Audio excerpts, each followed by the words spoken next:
Performing will be Paul Clement from Tanzania, Pitson, Evelyn Wanjiru, Karura Voices, Nikita Kering, Red Fourth Chorus, and Spellcast Choir. Proudly brought to you by Aster Eden Planners and NTV. Over the last 50 years, USIU Africa has upheld a legacy of academic excellence. USIU Africa provides a world-class education that is dually accredited in Kenya and the United States. Our qualifications are globally recognized, giving our graduates the opportunity to work, live, and thrive anywhere in the world. We spark a fiery light of determination in every lesson learned. We equip scholars with the most modern resource center with advanced technology and updated books. We assist our learners in seeking internship placements, academic counseling, and career advice. Apply now for the September 2019 intake and soar to greater heights with USIU Africa. USIU Africa, education to take you places. Making my family some nutritious porridge is a painstaking process. First, I have to find all the ingredients needed, and there are many. For vitamins, proteins, and minerals, I need cassava, sorghum, millet. You no longer need to go through all that to make nutritious porridge. All you need is NutriPro. You don't have to go through the trouble of finding, measuring, and weighing all these vital ingredients. New NutriPro porridge flour comes fortified with 13 vitamins, proteins, and minerals. This means that you have more time to focus on what's important, giving your family the healthy start they deserve. NutriPro, bringing families together. From Tropical Brand.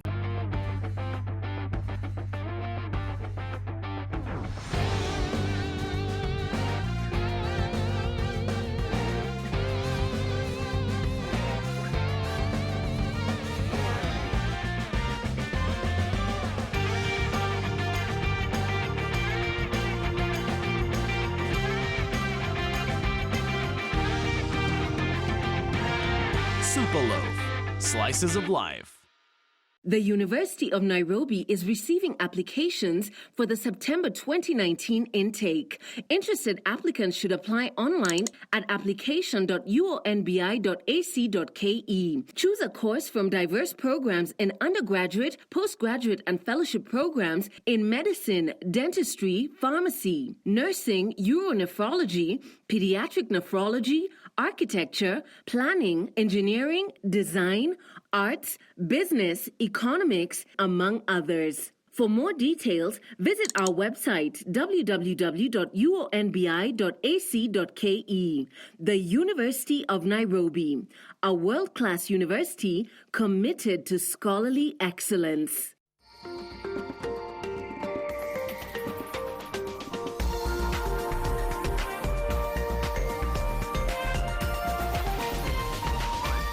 This is NTV.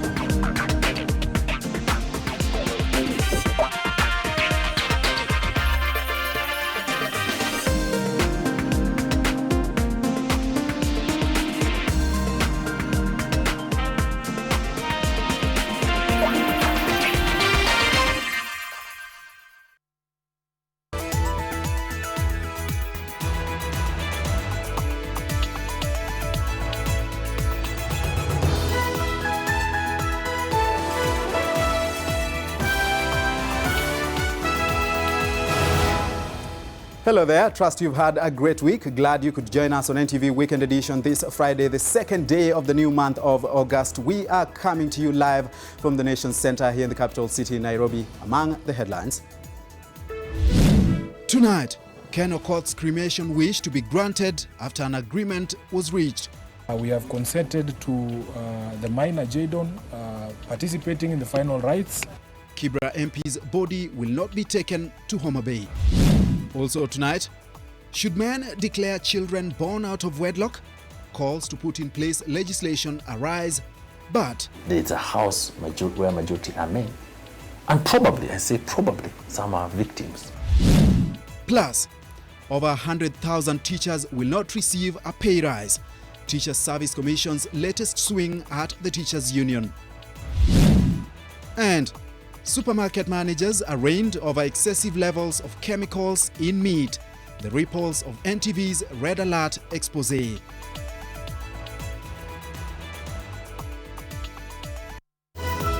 This is NTV Weekend Edition with Edmond Nyabola.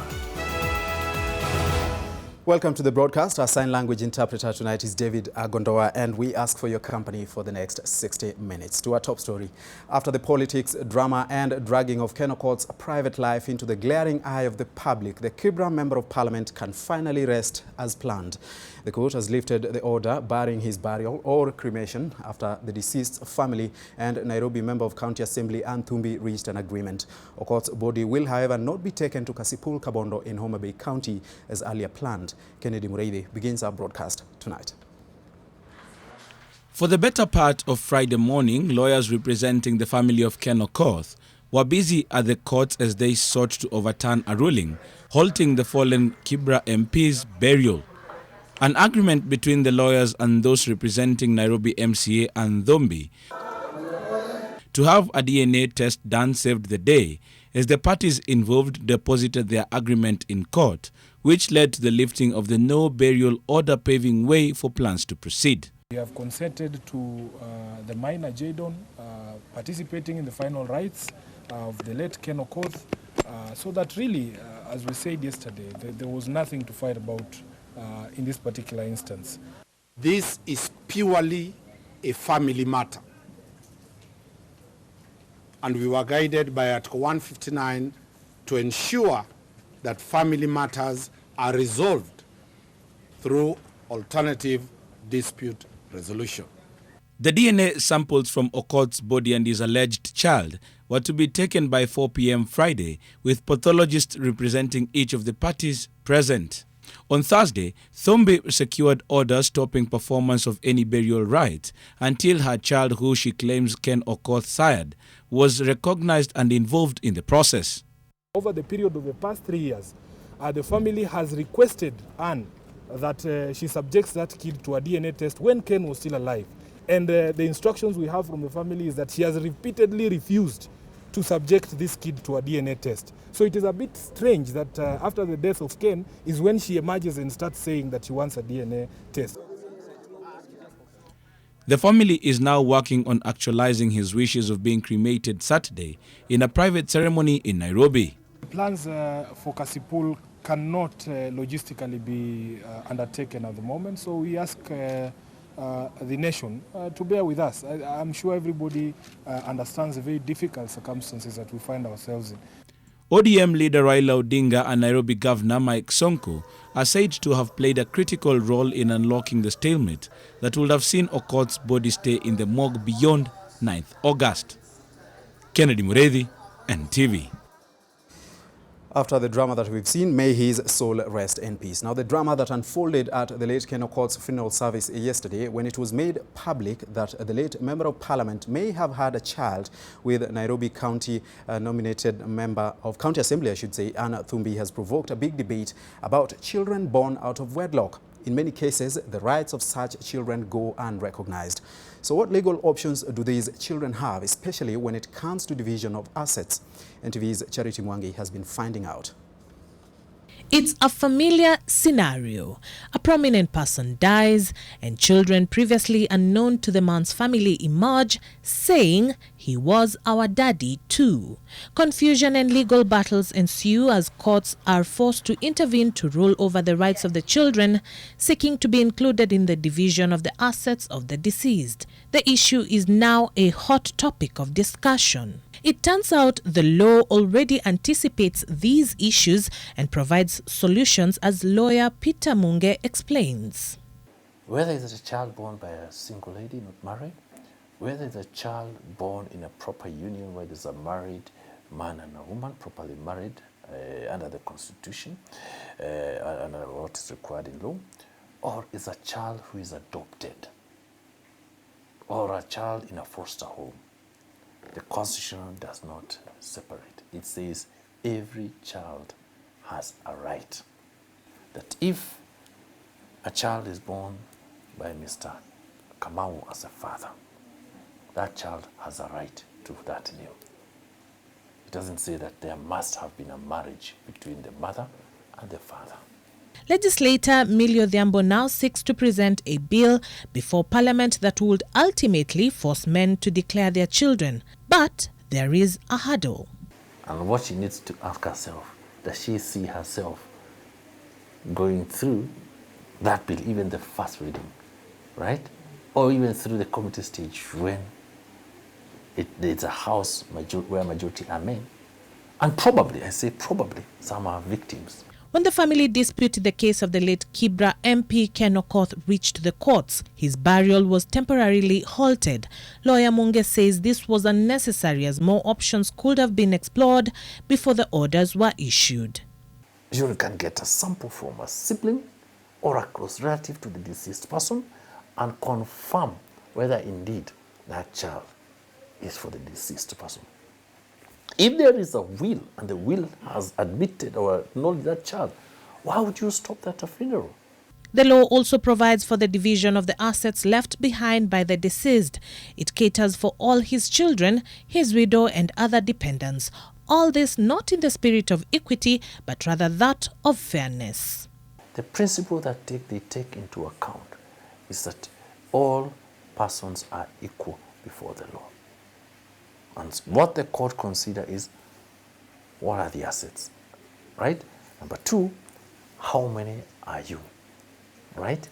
Then you go from there. Number three, is there a widow? And did she contribute, right, to any of acquisitions of these assets? Or is there asset which is a matrimonial asset? Peter Munge, however, advocates for the ideal situation whereby a man prepares a will to take care of all his loved ones in the event of his death. And one thing I keep telling men is that when you are gone and you're up yonder, and we have a will, and we are reading your will, and says, these are the children of Mr. XYZ. And you see, we write, we give the names of those we know, people know, and those others. What would the people do? Hawatakuchapa. And so it seems amicably resolving such family conflicts may be the best option, especially during a time when emotions arrive. Charity Mwangi, NTV. So, to reveal or not to reveal children born out of wedlock is a question many people are struggling with right now. We tooled around the country in search of your thoughts on this topic, and here now is your say. Hakuna ubaya mimi nitangaze mwenyewe. Sio mtu mwingine pale ati atagojoa atakuja kutangaza msimamo yangu. Sio lazima niambie familia yangu. Kile muhimu ni kuambia bibi yangu, ndipo ajue upande mwingine niko na bibi mwingine. Na nikitoka kwake naenda kwa bibi huyo mwingine. So nikipotea ninapotelea hapo katikati. Zuru explain the truth, hata kama mke mwenye uko naye ajue kwamba hali ni hivi kuliko ukufa alafu baadaye mambo yanatokea, inaweza leta ugomvi na wewe umekufa, hata inaweza sababisha vifo. Hii swala ya kuambia bibi kama uko na mtoto mwingine nje ni shida sana, huwezi sema. Unajua wanawake wa siku hizi wenye tunakaa nao, huwezi jua atafanya nini. A man naturally is polygamous. There is no man who is monogamous. He can be monogamous by the face, but outside he has a lot of kids, a lot of side chicks. If a man is not ready to take the responsibility and talk about the child, let them then stop going outside there to pregnant ladies. Kuizi maneno ni kuelewana. Akipata nje aseme ukweli, ako na watoto 4, 3, mmoja nje.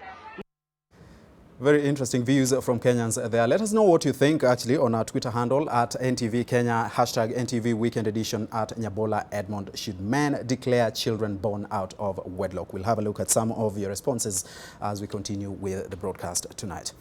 President Uhuru Kenyatta says the country will step up its cancer treatment services, with county governments set to benefit from chemotherapy drugs and radiology equipment. The head of state was speaking during the memorial service of the late Bomet Governor Joyce Laboso at the Bomet Green Stadium. Bridget Ngana was there for us. The Bomet Green Stadium was the last stop for the late Governor Joyce Laboso. She exited the political stage on the same grounds she was sworn in as the first female governor of Bomet 2 years ago. And as the head of state led the residents of Bomet in saying goodbye to their heroine, he acknowledged that cancer was robbing this country of its citizens at an alarming rate. Tutaongeza ile pesa ambaye serikali ya kitaifa inaweka for the treatment of cancer, na ndio wananchi waweze kutibiwa wakiwa hapa hapa. President Kenyatta also appealed to Kenyans to embrace healthy eating habits as a preventative measure against cancer. Hii ugonjwa haikuweko hapo mbeleni, lakini pia tabia zetu pia kama Wakenya sio zile zilikuwa za zamani. So lazima tuangalie what is it that we do today that our forefathers never did that is causing this disease to spread as fast as it is in our country. Everybody who was there was getting the stem cell, and I don't think it's a long-term thing, and it costs 6 million shillings to do it.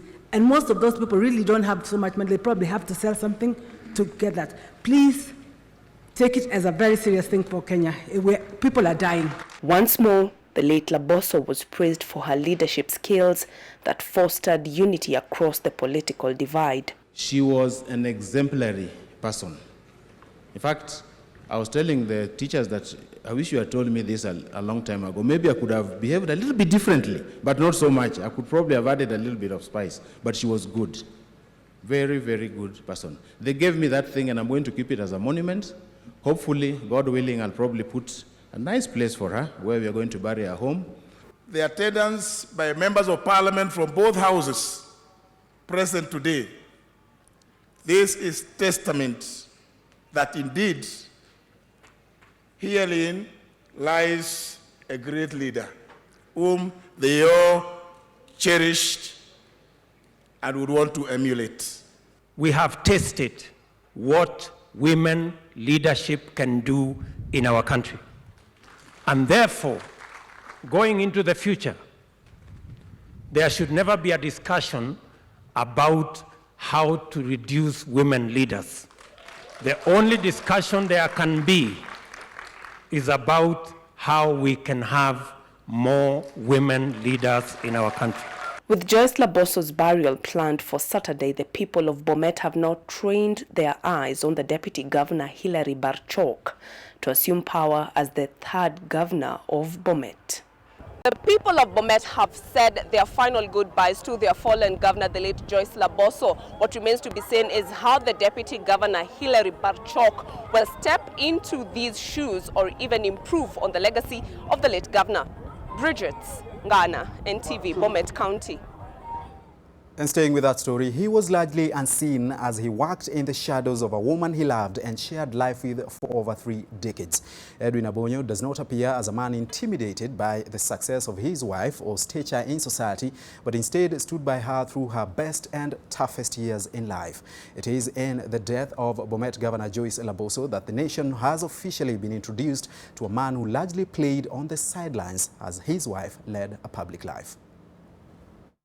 I used to call her love. In her phone, she saved me a sweetheart. Love, a conviction that Edwin Abonyo says drove him to stand by his wife, Joyce Cherono Laboso, in their life together. If you love one another, you believe in one another, nothing can stop you from being a couple. A man who has been unknown to the public, so much so that he says there have been efforts to point out who he is, but in vain. There was another black man they used to portray who doesn't have teeth. I don't know what happened to his teeth. Now, this Luo man became the symbol of Abonyo. But he was posted and reposted. He was trending. In the midst of the pain and mourning, in the dome tent, he managed to put up a tent of laughter among the grieving, despite being amongst the worst hit. When we first went to UK, in fact, everybody is wondering, why should I go with my wife? But I wish to tell you that I wasn't comfortable. I didn't know how it was going to end, and that is how it has ended. I was seeing it like this is the last time I'm going to be with her, and I wasn't going to be away from her. His moment before the masses has painted the picture of a man who may have shied away from the public eye, but boldly gave a sneak peek into who he is. A man who, from what has been portrayed as one who stood by for better or for worse in sickness and in health, especially in light of her 20-year cancer journey. When we went to England, the first thing they told us is that let us kind of stabilize her. A lot of things were beginning to fail in her body. That was that. Then we went to India. So the Indians also started doing their own thing, but they gave us hope. They told us we can actually do something. In his own confession, he even did what many men would feel uncomfortable doing. More often than not, I would actually even take her to the saloon. Their marriage went against various grains, including ethnic boundaries. I think that is the reason why she married me. She wasn't seeing a Kipsigis, a Luo, a Loya. You're born a Kikuyu. What did you do about it? So why do you stress others with your tribe? The last 3 months of her life were a huge test of his love, commitment and loyalty. But to the confession of those who knew them, he rose to the challenge. You are those husbands who come from heaven. Ours come walking. Abonyo, now a bit better known to the public, will tomorrow at their home in Fort Ternan, Kisumu County, lay to rest his life's love. So love, rest in peace, and we'll try to emulate you. Leila Mohammed, NTV. What a beautiful story that is. Certainly a man who came from heaven, indeed, and we hope that many of the husbands out there can go back and come from heaven, as the Cabinet Administrative Secretary there says in that report. Now, 18 days after NTV aired the Red Alert expose on chemical-laced meat consumed by Kenyans, managers of 3 retailers were arraigned at the Nairobi City Court, where they denied charges of putting excess levels of chemical sodium metabisulfite in meat. The supermarkets, whose bosses were before the county courts, are Tusky Supermarket, Kenyatta Avenue, The Point Naivas Limited, Buruburu, Muthaiga Fine Art Meat Limited, Naivas Gateway Mall Mavoko, Tusker Mattresses Limited Eastlands, Tusker Mattresses Limited Buruburu. The accused directors and managers of the supermarket's branches have been released on a cash bail of 300,000 shillings, except for Muthaiga Fine Meat, whose boss has been released on a 200,000 shillings cash bail.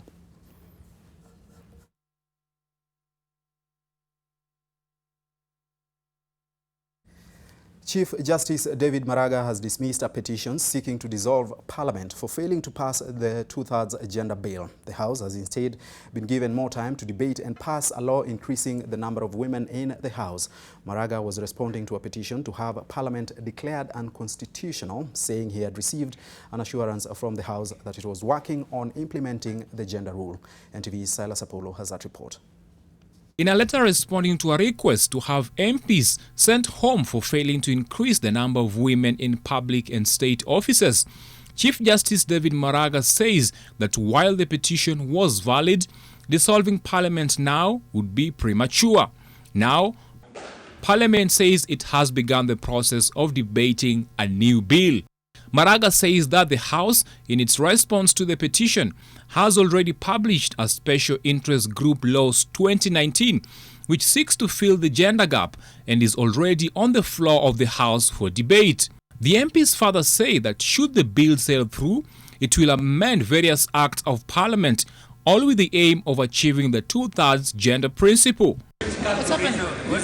At least 4 previous efforts to enact the gender principle have all failed after MPs either skipped sessions or walked out of the debating chambers in protest. The National Assembly requires 233 members to pass the law. And the legislative's proposal to enable the implementation of not more than 2/3 gender rule is now 8 years, Mr. Speaker, and it has not been passed. Isi wanawake ulimwengu mzima tusidi kuendelea tusichoke. Mungu we. The petition before Maraga follows a decision by the Court of Appeal in April, which dismissed an appeal filed by speakers of the 2 houses seeking to overturn a High Court decision that faulted Parliament. High Court Judge John Mativo ruled in March 2017 that the House had at least 60 days to pass a law increasing the number of women or risk dissolution. That deadline has expired. This constitutional requirement was supposed to have been passed within 5 years of the enforcement of the Constitution in August 2010. Silas Apollo, NTV. About 7 teachers and several students from Riara School in Nairobi are recuperating in various hospitals after what is believed to be a cholera outbreak. Unconfirmed reports state that a number of those who fell ill were taken to Melchizedek, Gertrude's and Coptic hospitals for treatment. Sources from the school indicate those who were admitted started experiencing abdominal pains and running stomachs, and that a number of them have tested positive for the disease. The school management is yet to issue official communication on the cases and the status of those affected.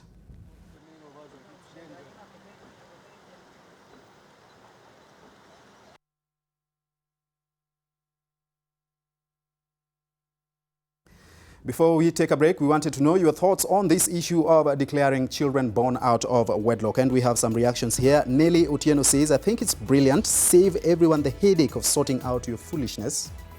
In her words, Nelly Otieno again says, yes, make it clear in your will.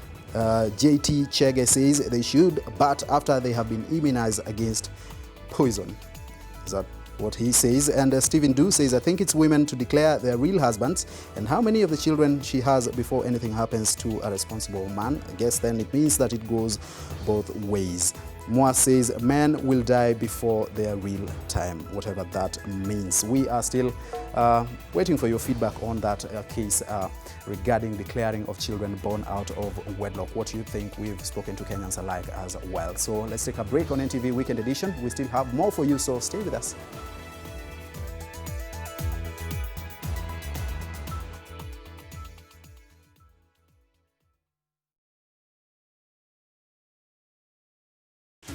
This is Motor Hub, ultimately Kenya's finest car dealer company. Our cars are carefully sourced and selected, backed up with excellent skilled personnel. Our aim is to ensure value for your money as well as peace of mind.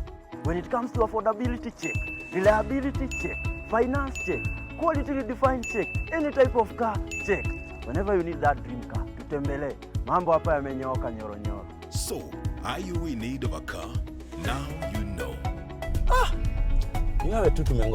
Motor Hub, we are quality redefined. Do you know what makes my cooking fun? It's having a partner who shares my passion for healthy cooking. Avena, the new premium vegetable cooking oil, contains omega-6 and 9 and is fortified with vitamins A and D. Lunch! Thanks, partner. New Avena premium vegetable cooking oil. Now available in all leading stores. UNICAF University is here. Internationally recognized and licensed by the Commission of University Education in Kenya, offering generous scholarships for online bachelor, master's, and doctoral degrees, awarded from partner universities in the UK, the US, Europe, and Africa. Apply now at www.unicaf.org or call 0730 775 000. Choose UNICAF University for the career and life of your dreams.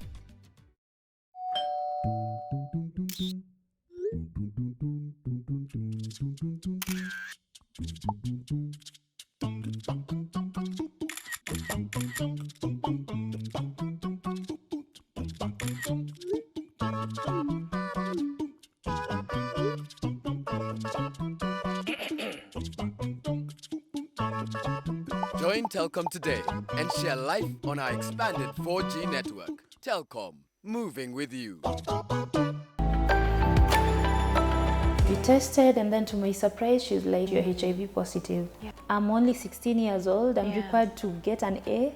Same time, take the ARV, forgive everyone. No, I can't do that. I need to choose a struggle. Well, there are some people who are like, how many people have you infected so far? You've got to be kidding. Yeah. Just ignorant comments. Yeah. The father of your kids. How did that happen? I just said, okay, I'm HIV positive and my viral load is suppressed and now I'm undetectable. You know, they never let you finish all that. Oh, okay. It never gets that far? Yeah, HIV positive, fine. AMG Realtors brings you Kikopey Ridge, 8th-acre parcels located just 5 minutes drive from Nairobi-Nakuru Highway. Book with 50K, balance in 4 months. AMG Realtors. Integrity.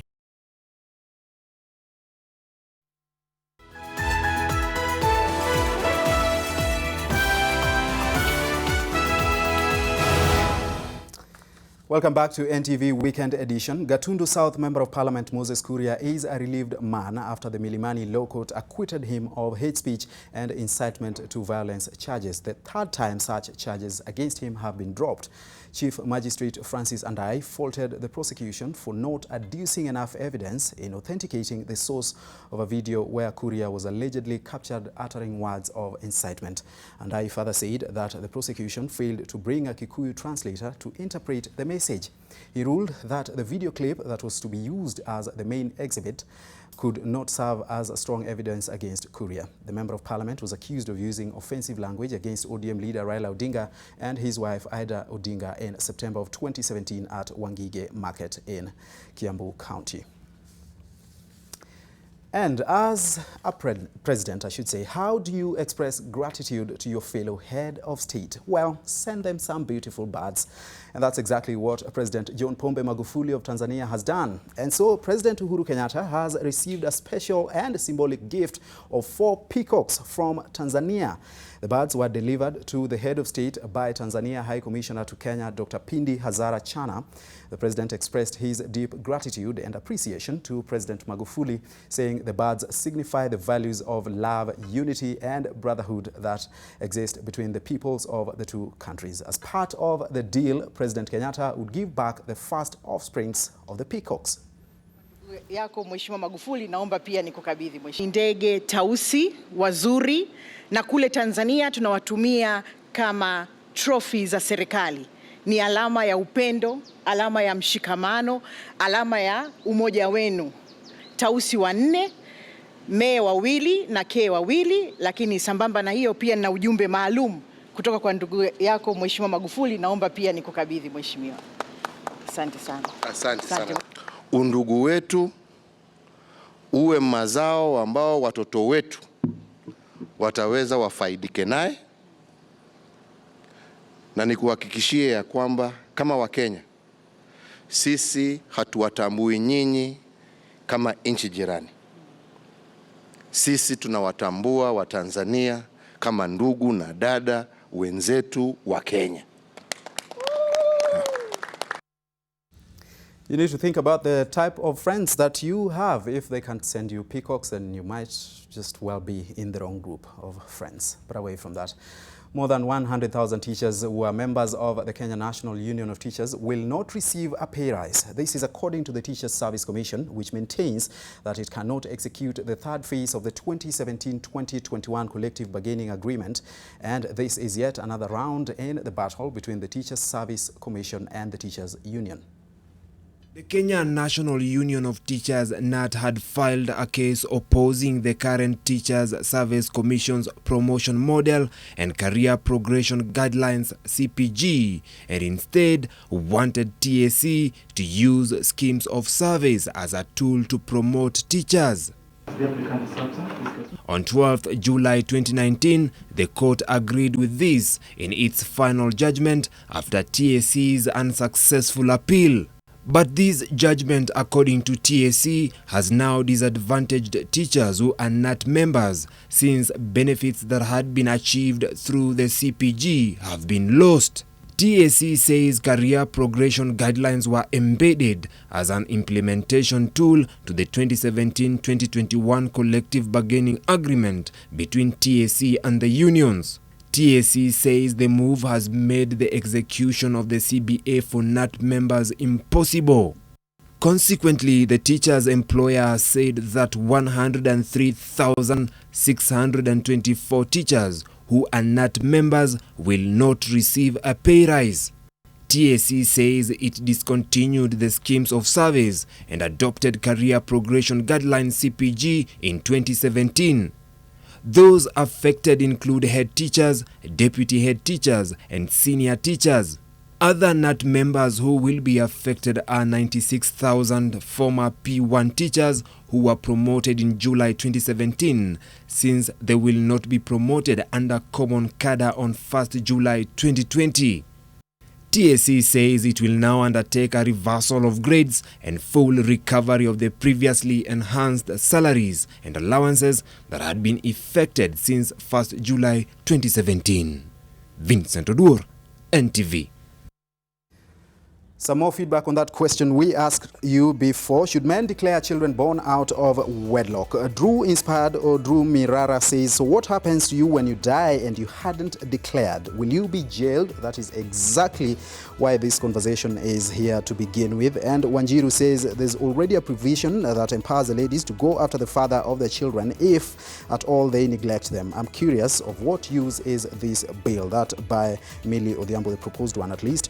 And Red says declaring one's child may be addressed by a lot of ambivalence, but accepting responsibility and declaring them is prudent. Doing otherwise is an act of impunity. So you can see the reactions from Kenyans as regards this issue. As we take our second break on NTV Weekend Edition, when we come back, Julian Samboko has the day's business. Stay with us.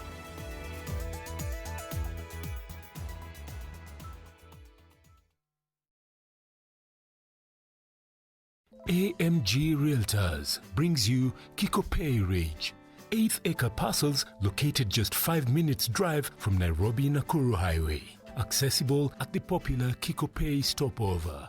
Kikopey Ridge enjoys beautiful views of Lake Elementaita. Buy now at 350k and save 50,000 shillings. Installments price is 400,000 shillings. Book with 50k, balance in 4 months. Join us on our open day on 3rd August and this beautiful puppy might be yours. SMS Kikopey to 40299. AMG Realtors. Integrity. School of Business University of Nairobi, globally recognized and offering internationally accredited programs, invites applications for the September 2019 intake in the following postgraduate and undergraduate programs: Master in Business Administration, Master of Science in Marketing, Human Resources Management, Entrepreneurship and Innovations Management, Finance, Supply Chain Management, Operations and Technology Management, Bachelor of Commerce, Bachelor Commerce Distance Learning, Bachelor of Science in Finance, Accounting, Operations and Supply Chain Management. Programs are offered in Mombasa and Kisumu campuses and selected programs at the Eldoret Learning Center. Apply online through application.uonbi.ac.ke and be the first to secure admission at the most prestigious university in sub-Saharan Africa. The University of Nairobi is a world-class university committed to scholarly excellence.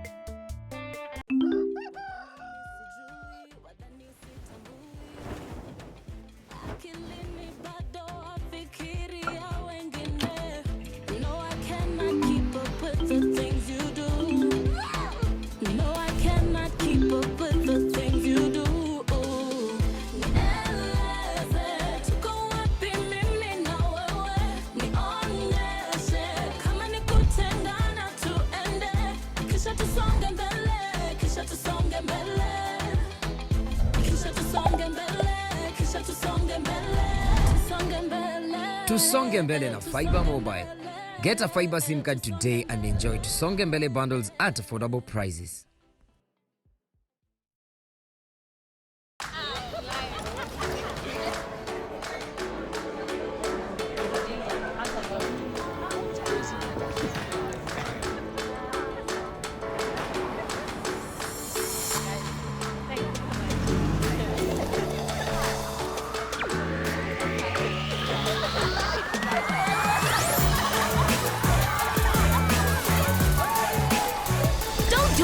Crazy without your friends. Drink Fanta. Taste fun. Hepatitis C is spread when blood from an infected person enters the body of someone else. Hepatitis C is more infectious than HIV and can last for 4 days outside the body. Testing is the only way to be sure of your hepatitis status. There is currently no vaccination for hepatitis C, but it can be cured in the majority of people. Get tested. If infected, get the right treatment.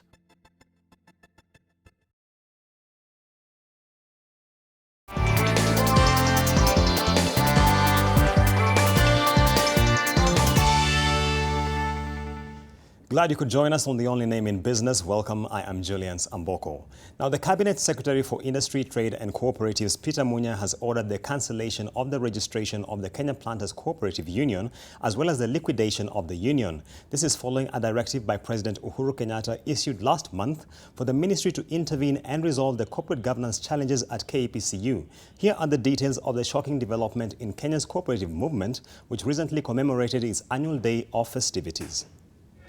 When President Uhuru Kenyatta directed his cooperatives Cabinet Secretary Peter Munya to step in and change the course of the Kenya Planters Cooperative Union, few would have thought that it would amount to this. Hereby order that the registration of the union be cancelled and the union be liquidated.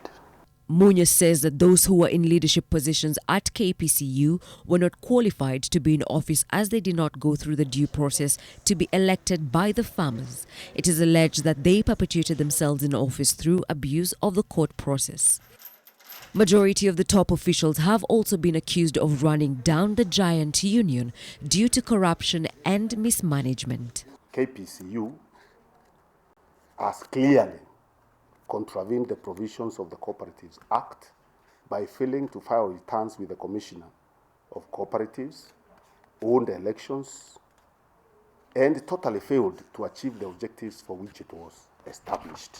The mismanagement of the 82-year-old union has had a systematic impact on the welfare of the country's coffee industry, given the deep roots it has in the sector and its long history. Production has currently plummeted to a low of about 40,000 metric tons of coffee per year from a high of about 140,000 metric tons in the early days due to corruption, systemic mismanagement, and the outright plunder of farmers' assets and the collapse of all the supportive credit and advance facilities to farmers.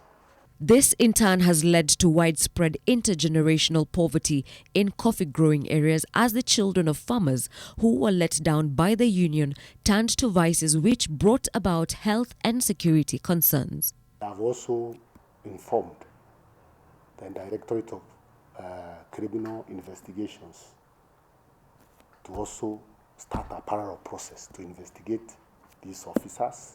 When NTV visited the headquarters of KPCU along Haile Selassie Avenue in Nairobi, we found liquidators already at the premises, shutting down the offices of the senior officials. The Cabinet Secretary has appointed Stephen Njoroge, the Assistant Director of Cooperative Audit of Nairobi, Doris Wangui Githua, the Principal State Counsel of Nairobi, Anthony Maina Waithaka, the Principal Cooperative Auditor of Murang'a County, and Joyce Nkirote Kinu, the Senior State Counsel of Nairobi, as joint liquidators for a period not exceeding 6 months. They have been authorized to take into their custody all the properties of the union, including books and documents fit for liquidation purposes. Helen Aura, NTV. And away from KPCU, the Kenya Wildlife Service will henceforth not accept sterling, pounds and euros as payment for the use of its facilities. In a public notice, KWS says it will retain its cashless system and will only be transacting using two currencies, that is the Kenya shilling and the US dollar. The announcement by KWS comes as prospects of a no-deal Brexit become increasingly likely. In the recent days, the pound has been weakening as investors take stock of the new Prime Minister Boris Johnson's style of leadership. Currently, there are no indications that Johnson is closer than his predecessor to secure a deal before the 31st October deadline. A no-deal Brexit is likely to adversely affect the euro as well.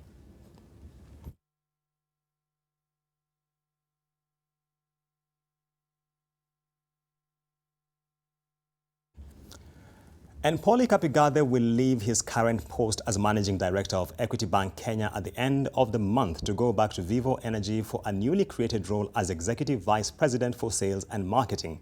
Before his appointment to the MD's position at Equity, he was the company's Chief Commercial Officer.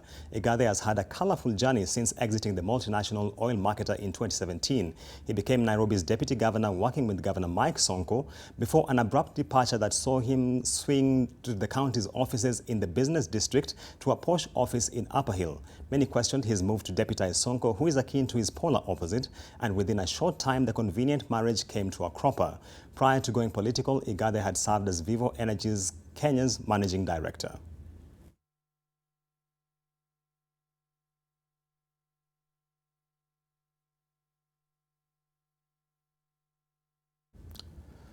And elsewhere, as Kenya looks to set up tolling stations on a section of its highways and a tolling fund to finance the maintenance of highways, a financial advisory institution has raised the flag of a rampant revenue leakage by toll operators owing to operational inefficiencies. A study by audit firm KPMG revealed that 65 toll operators surveyed across the world lose an estimated 824 million shillings or $8 million per annum due to reliance on old technology and cash payments. The report says that the most efficient toll operators rely on electronic toll collection, which helps address revenue leakages. Kenya is looking to reintroduce toll stations on a section of its highways, citing insufficiency of funds generated from the fuel levy to supplement the funding and of maintenance of roads.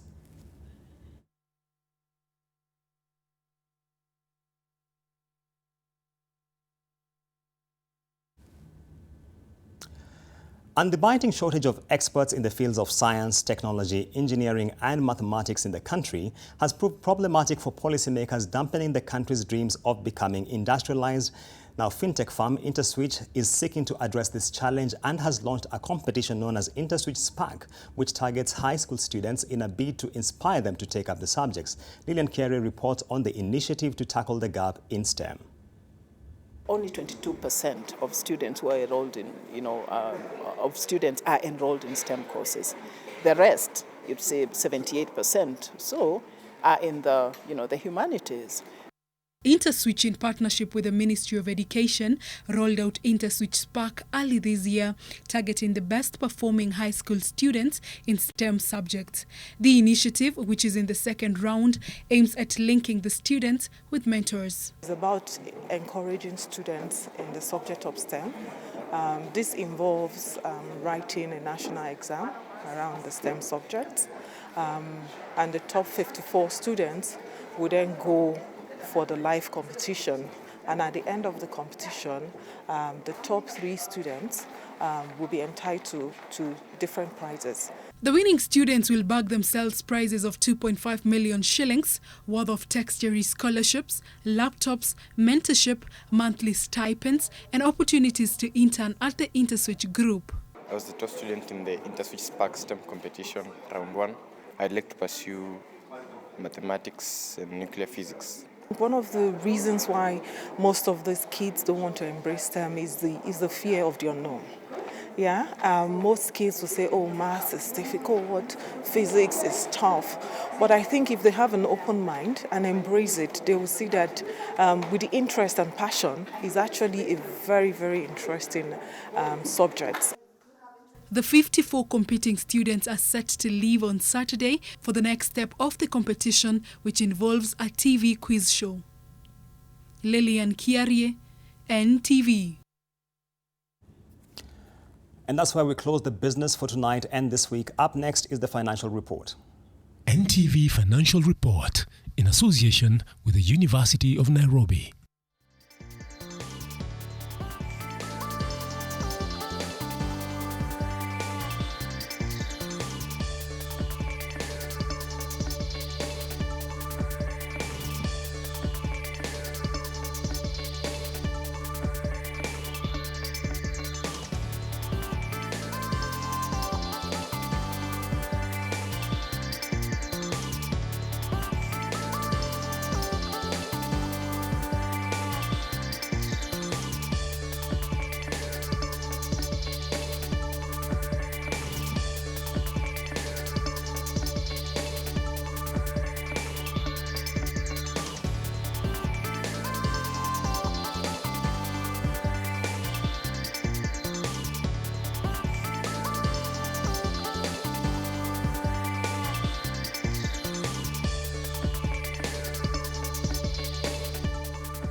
NTV Financial Report in association with the University of Nairobi. Be the first to secure admission at the most prestigious university in sub-Saharan Africa. The University of Nairobi is a world-class university committed to scholarly excellence.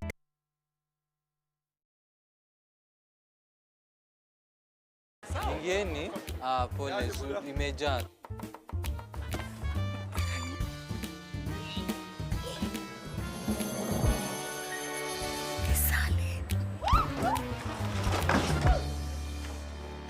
Nini? Tunakujua kwa nini wazee wetu wanapotelea kwako. Ndio tuko tunataka kujua siri yako. Siri ndio hiyo. Introducing the new salad oil with a spout for easy use. Comes packed with omega-6 and 9 and vitamin A and D and at a price that doesn't dent your wallet. Leo utakula nyumbani. Salad. Siri ndio hiyo.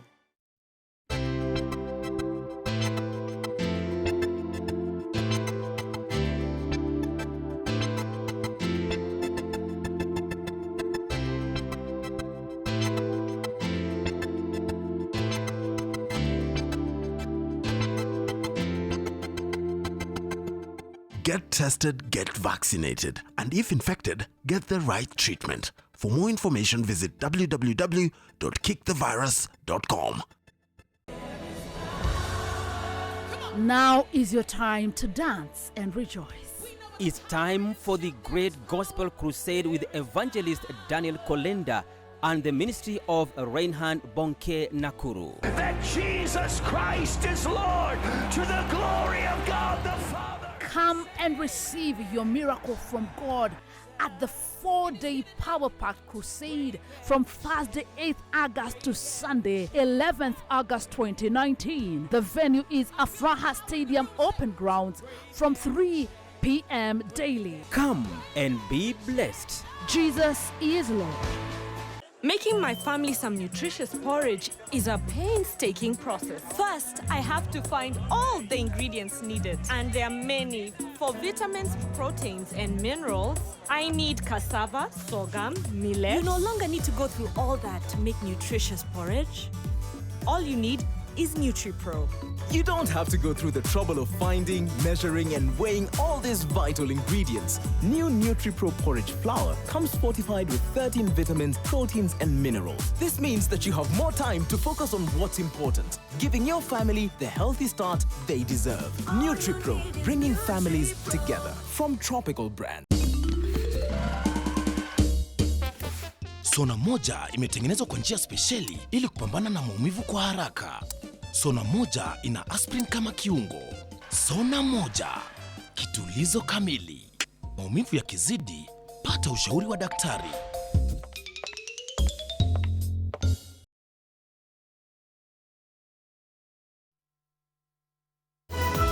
This is NTV Weekend Edition with Edmond Nyabola. Welcome back to NTV Weekend Edition. For the second week, we won't be having your weekly dose of political satire. The bullseye man, Emmanuel Juma, is away, and so instead, let's have a look at some stories making headlines across the borders. The Mozambique government and the Renamo opposition party have inked an historic deal that will lead to peace in the country. The agreement brought an end to a long peace negotiation process initiated by Renamo's historic leader who died in May last year. The leaders have assured Mozambique's people and the world that they have buried the mindset of using violence as a way of resolving differences and that the agreement opens a new era in the country's history. The Renamo party have begun disarming members as a part of the peace deal. This comes as the country plans to hold a general election in October.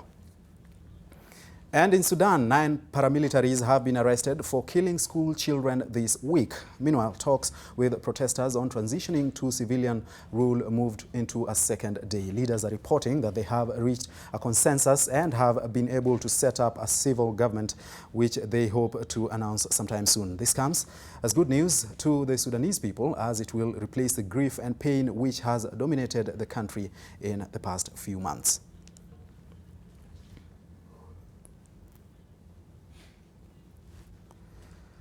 Before we take a break, let's have a look at some more feedback on this issue of declaring children born out of wedlock. We asked you what your thoughts are, and Fintan Odhiambo says, I think it's proper for everyone's peace of mind Nur Othwai says children born out of wedlock shouldn't be included in the matrimonial inheritance. They are not considered real children. That's his own view. They are not real children in the context of not being human, but not as part of the family, I believe is what he means to say there. Mwari says, I believe it's a very personal decision and choice to declare or not. It is not one size fits all type of an answer. So depending on who you ask, there are different answers to that. Let's take another short break on NTV Weekend Edition. When we come back, Brian Otwal has the day's sports. Stay with us.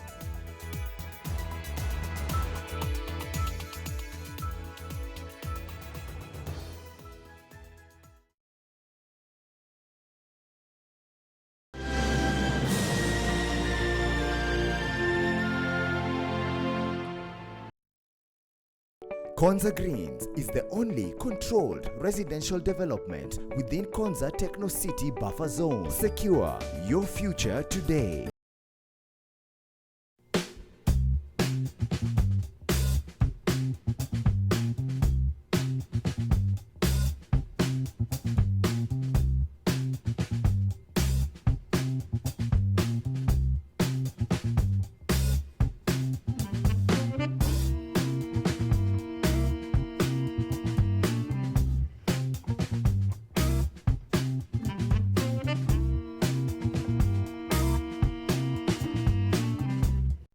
Nation FM. More music and less talk.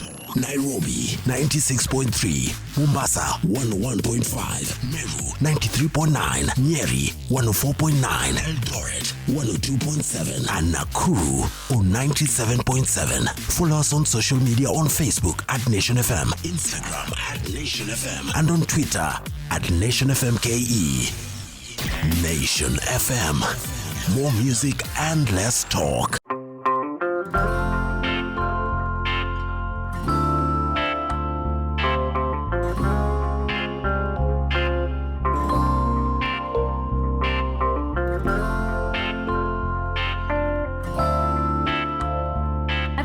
The world-famous Molfix and saw the difference. Let's see how absorbent Molfix is. Molfix, thanks to its ultra-absorbent particles, can keep more liquid than the other diaper brand, so you can use it comfortably all day long. All babies deserve a high-quality diaper. You should also try Molfix. We tested, and then to my surprise, she's like, you're HIV positive. Yeah. I'm only 16 years old. I'm required to get an A. Same time, take the ARV, forgive everyone. No, I can't do that. I need to choose a struggle. Well, there are some people who are like, how many people have you infected so far? You've got to be kidding. Yeah. Just ignorant comments. Yeah. The father of your kids. How did that happen? I just said, okay, I'm HIV positive and my viral load is suppressed and now I'm undetectable. You know, they never let you finish all that. Oh, okay. It never gets that far? Yeah, HIV positive, fine. AMG Realtors brings you Kikopay Ridge, 8th-acre parcels located just 5 minutes drive from Nairobi-Nakuru Highway. Book with 50K, balance in 4 months. AMG Realtors. Integrity.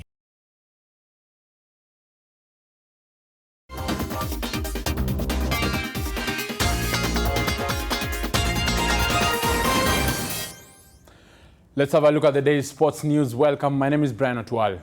Ahead of the Swahili Derby pitting neighbors Kenya and Tanzania, Coach Sebastian Minye has cranked up the volume by urging Kenyans to fill the 60,000-seater Kasarani Stadium for the second leg of the first round CHAN 2020 qualifier. The Taifa Stars arrived Friday night and will get a feel of the pitch on Saturday afternoon.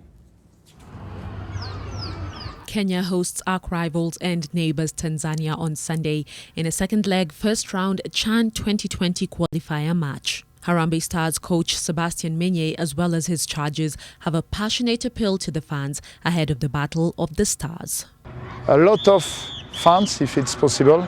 I think the FKF decided to reduce the price of the ticket, and it will be fantastic if we can have a full stadium. Walimekio different mafans wao walikuwa wanarally team yao anytime walikuwa wanatuattack, walikuwa mafano walikuwa wanarally behind, so ni important sana kuwa na huyo 12th man, so wanaweza make difference kubwa sana wakitana.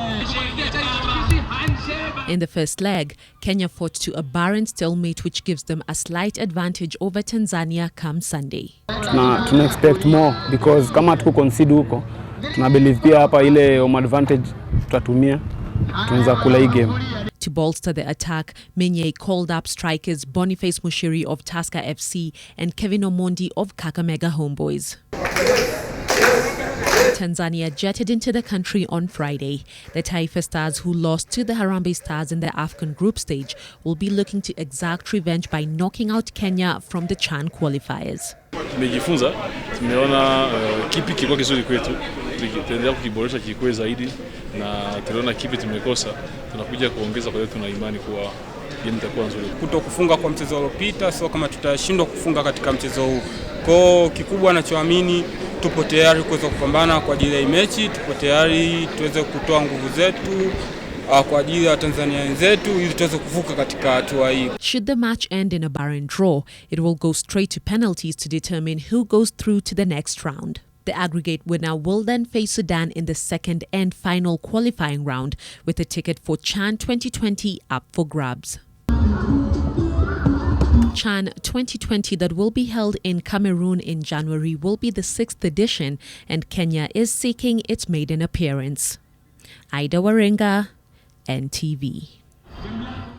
To volleyball, the national volleyball team, the Malkia Strikers are currently playing host Italy in their opening FIVB Volleyball Intercontinental 2020 Olympic qualifier opening match. Kenya, who placed second to Cameroon during the recently concluded Africa Cup of Nations, will also play Netherlands and Belgium in Group F. The tournament will be played in a single round robin format, with the winners getting an Olympic ticket. The Malkia Strikers will have another chance to qualify for the Olympics in January 2020 through the Confederation of African Volleyball Qualification Tournament. Kenya last featured at the Olympics 15 years ago. And St. Anthony's Kitale under-20 football team will tackle Dagoretti High School in the final of the National Term 2 Secondary School Games, which will come to an end tomorrow in Kisumu County. In the girls under-20 football final, Nyakach will play Itigo, as Joshua Makori with the details of how the semi-finals unfolded. St. Anthony's Kitale under-20 football team beat Ebwali 6-5 in post-match penalties after a barren draw in 120 minutes. The win means St. Anthony will meet Dagoretti High School in Saturday's final. Dagoretti overcame Olibolsat 3-1 in their semi. Takuwa finali ngumu, tutawatumbuiza watu, lakini kitenye najua kawa na St. Anthony takufa dakika ya mwisho na tuweze kuibuka kuwa washindi. Lakini mwaka huu wamerekebisha katika viungo vyote. Matarajio yangu ni kikombe irudi Nairobi ya wavulana. Meanwhile, Nyakach will play Itigo in the girls under-20 final. The boys volleyball, Lelimoko will entertain Mogonga in the final after beating Langata 3 sets to 0, while Mogonga were too good over Namwela, winning 3 sets to 1. Tuko tayari kushinda hii mechi ya kesho na kwenda na trophy. Patapata 3 pila. In the girls final, defending champions Kwantanze will meet Chaptil. Kwantanze beat Soweto 3-0 as Chaptil registered a similar win over Pasenga. Kaya Tiwi will play Nyakach in the netball final. Kaya beat Bukoholo 37-28, while Nyakach thrashed Karuri 39-17 in the semis. In the Coca-Cola under-16 football tournament, Uyeta will play Maene in girls final as Serani take on Koyonzo in boys. Copa this year has been bigger and better.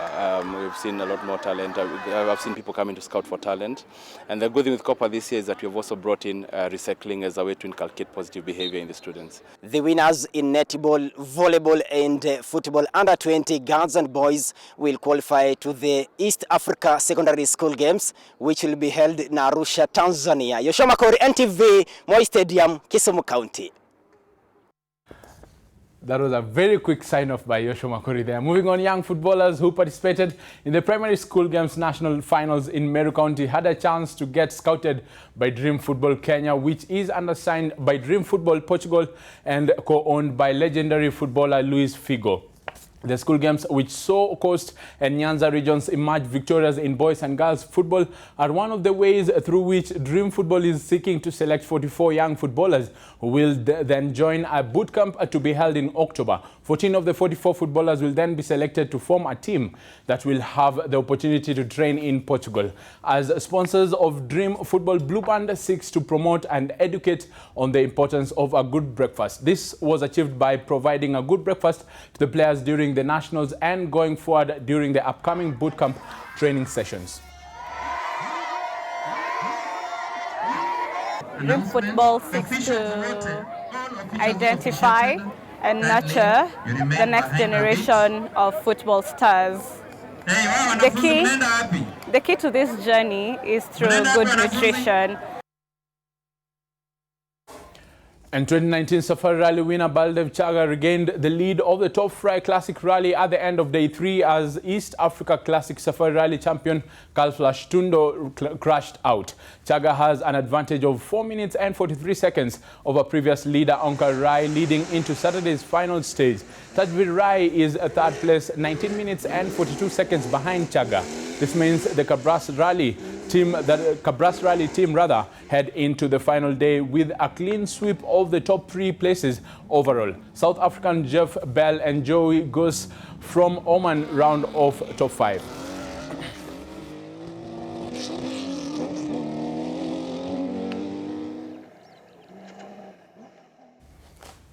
And Yari Mat Latvala claimed the lead of an incredibly tense World Rally Championship, I should say, in Finland on Friday afternoon, in which 3 drivers were tied for second, just 0.6 of a second behind.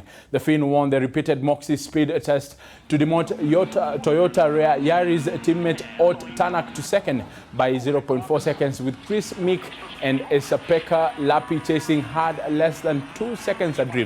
Remarkably, the situation became even closer after the subsequent urea test.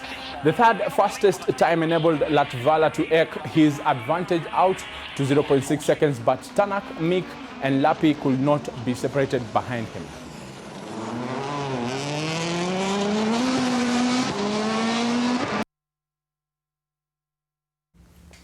All right, that's the spot. Edmond, you saw Yoshua Makori there trying his bit. Beautiful English. Indeed. No top spot tomorrow? What? There's the Laboso funeral. Burial of the late Bomet Governor Joyce Laboso. We'll have that live for you, as well as monitoring that possible cremation of Kibra Member of Parliament Ken Okoth as well tomorrow. Thank you so much, Brian Otwal, for the sports. And that's where we bring NTV Weekend Edition to a close to this Friday. And of course, the trend is coming up in a short while with Amina Abdi Rabar. As you can see, we have all this space because they are not here today. They are out of the office away in Westlands at Westgate Mall. So thank you so much for making time for us and for being with us throughout the broadcast tonight. My name is Edmond Nyabola. Our sign language interpreter has been David Agondoa. Have a lovely night. My name is Brian Otwal.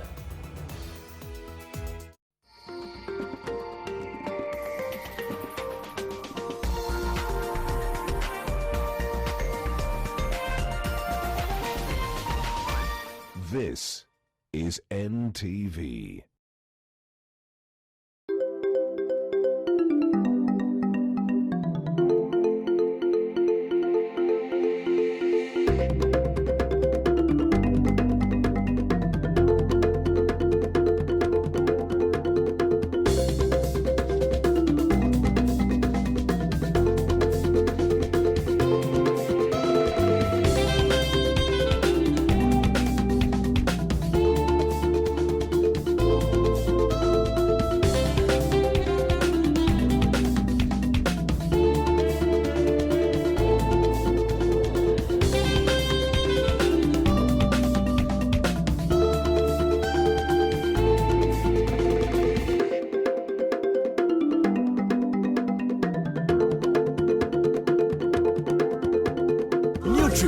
bringing families together from tropical brands.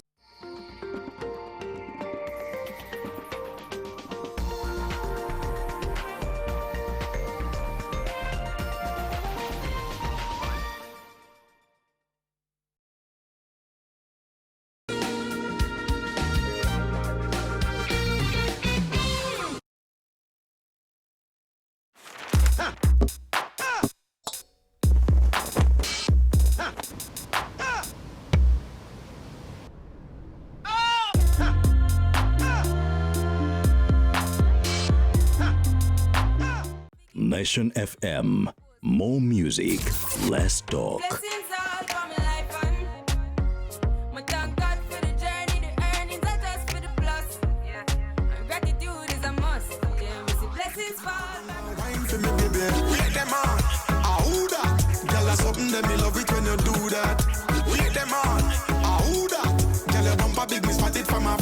Nation FM. Nation FM.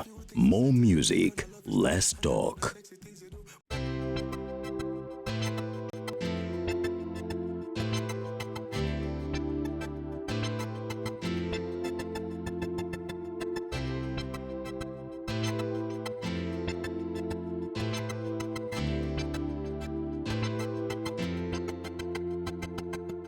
Cleaning does not kill the hepatitis B and C virus. For more information, visit www.kickthevirus.com. The ongoing rollout of competency-based curriculum in preschool and lower primary is facing serious challenges here in Kinango sub-county. We have only 2 teachers who understand the CBC and each have 52 lessons per week. With a 2-day training, I don't think whether it is fit for teachers to be well equipped for the CBC. Shortage of teachers, lack of textbooks, crumbling ceilings and cracked walls characterize the conditions under which many children in public schools learn. To one given period, there are 3 classes that remain without a teacher. Vitabu vya darasa la 3 vya CBC ni ngumu kupatikana.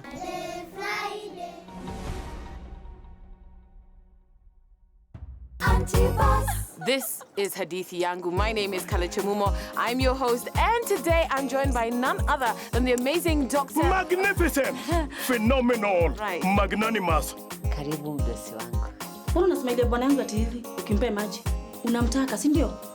Where you are seeing that pit latrine, Yeah. This was our backyard, which also happened to be the city's garbage site. Unapikia hii favorite ndio yakupende? Madam yeye ndo alisema anataka sembe na maine. Pika githeri. Na usiweke chumvi.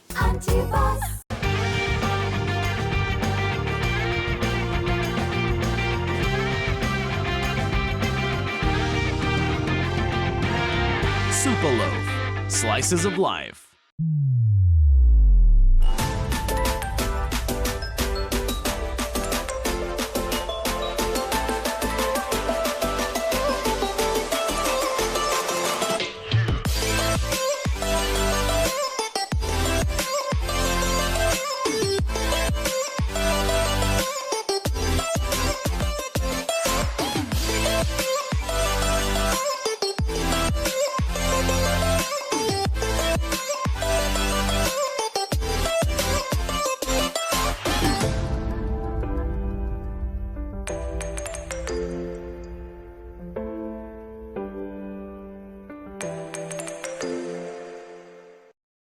It's a winning weekend on NTV. We will hook you up with just the right people to help you fix your space. In the quest to have more hair, some women are losing even the little they have. It's common here in Africa. Tule tuliona hiyo wanyama tulikuwa tunataka tu kuua.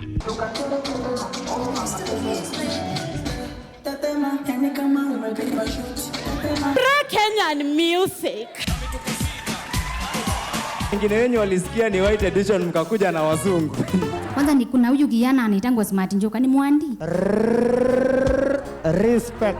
I cannot tell it all. Have a fun weekend on NTV. Are you looking for a university or tertiary institution that fits your needs? Join us at the Career Fair by My Network Magazine on 3rd August 2019 at KICC from 8 a.m. to 5 p.m. The theme is Technology, Education and the Future. Entry is free. Join us and get the opportunity to interact with institutions of higher learning, tertiary institutions and career guide experts. Lots of fun and entertainment throughout the day. TN Republic will be live on ground. For more information, call 0707 871 918 or email projects@ke.nationmedia.com. In your paper this week, Consolidated Anxiety. Kenya's troubled Consolidated Bank is seeking a $16 million bailout from the government to pay its bondholders. But Treasury says it's not aware of such a plan. East or West? West is best. Why West African stock markets are attracting more investors. Delayed. Uganda Airlines has missed another deadline. It won't fly this coming week. But will it take off even in August? Chama cha Magufuli. As Tanzania's Magufuli goes for his second presidential term, CCM is cracking and the elders are worried. Plus our opinion leaders. Gutenberg to Zuckerberg. Roberto Savio records the precipitous barbarization of our time. Chaotic genius. Generali Ulimwengu tells the tale of the two Trumps. Is democracy even a thing? Asks LC Eyakuze. The G5 Sport. Time's up for old globalization, says Charles Onyango Obo, as G5 is here. The East African. Jinunulie nakala yako ya gazeti la Taifa Leo kila siku ya Jumatatu hadi Jumamosi. Kwa kufanya hivyo, utanufaika pakubwa kwa maswali ya mitihani ya marudio kwa masomo yote yanayotahiniwa shuleni. Soma gazeti lako la Taifa Leo. Taifa Leo, gazeti langu, lugha yangu.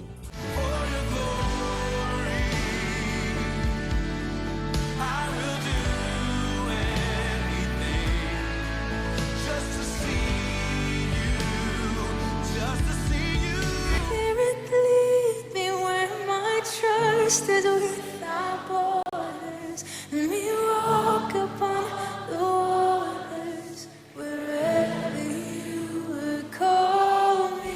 This is a move. This is a move. If I were you, I wouldn't wait. We are here for you. Come and do what you do. We tested, and then to my surprise, she's like, you're HIV positive. Yeah. I'm only 16 years old. I'm required to get an A.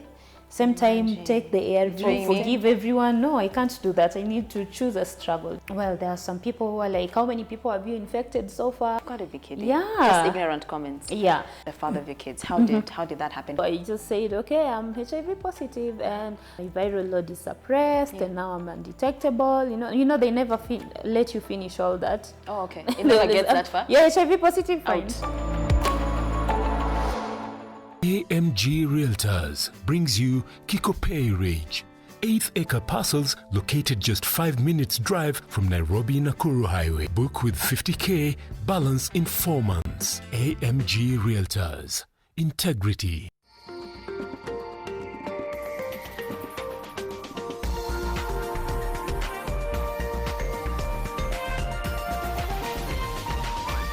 This is NTV.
Every day, NTV News Team moves you to the center of the action. The security forces who took part in this operation. Police are not taking anything to chance. Moves you to the heart of the story to witness and record history. Rendering the declared results null and void. Telling the story of Kenya The growing importance of border in Mandera. Matatus will be on strike. and beyond. The politics in the United States capital. It is the 7th edition of the Global Education taking place in Dubai. When it comes to business, we crunch the numbers and unpack the detail with the latest information for your investment decision. It's time to say goodbye to this note and karibu to this note. In order for the manufacturing sector to be elevated from the ground. Despite the government's promise to create at least 1.3 million jobs. Moves you fast past the planes and trucks to bring you the triumphs and joys of our great men and women. Moving stories that touch our hearts. I didn't know that I could go back to school. The Back to School program has brought hope to these young mothers. NTV News. News that moves you.